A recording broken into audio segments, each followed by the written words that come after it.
भारतीय जनता पक्षाच्या स्थापना दिनानिमित्त माजी मंत्री आमदार डॉक्टर विजयकुमार गावित यांच्या निवासस्थानी भारतीय जनता पक्षाच्या पदाधिकाऱ्यांच्या मार्फत स्थापना दिन साजरा करण्यात आला।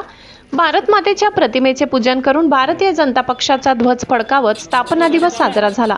माजी खासदार डॉक्टर हिना गावित, माजी जिल्हा परिषद अध्यक्ष डॉक्टर सुप्रिया गावित यांच्या मार्गदर्शनाखाली भारतीय जनता पक्षाचे नंदुरबार तालुका अध्यक्ष दीपक पाटील, माजी जिल्हा परिषद सदस्य सागर तांबोडी, माजी जिल्हा परिषद सदस्य प्रवीण पाटील, नगरपालिकेचे विरोधी पक्षनेते नगरसेवक हिरालाल चौधरी, नगरसेवक आनंदा माडी, नगरसेवक पंकज चौधरी, नगरसेविका नीता मराठे, अविनाश माडी, उपसरपंच डॉक्टर मनोज गिरासे, सरपंच व्यंकट पाटील, सामाजिक कार्यकर्ता सतीश मराठे, दीपक चौधरी, गिरीश नाथानी, प्रफुल्ल पाटील, किरण पाटील, दीपक गोसावी सह भारतीय जनता पक्षाचे पदाधिकारी कार्यकर्ते उपस्थित होते।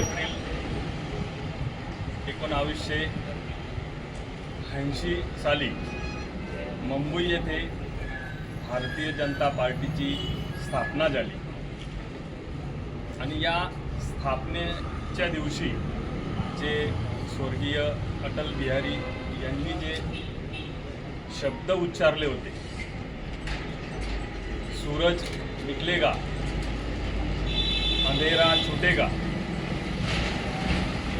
कमल खिलेगा, या शब्दांना खरोखर आज हे जे भारतीय जनता पार्टीचं जे स्वप्न आहे हे साकार झालेलं आहे। भारतीय जनता पार्टी ही आज महाराष्ट्रातली सगळ्यात मोठी पार्टी आहे आणि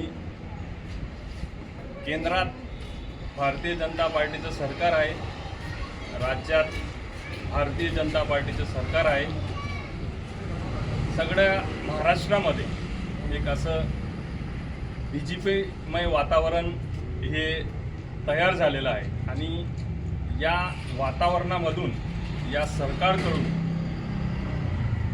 खूप मोठमोठ्या योजना, वैयक्तिक लाभाच्या योजना आपल्या या देशाची, या आपल्या महाराष्ट्राची खूप मोठ्या प्रमाणावर प्रगतीची ही वाटचाल ही भारतीय जनता पार्टीच्या सरकारमार्फत चालू आहे।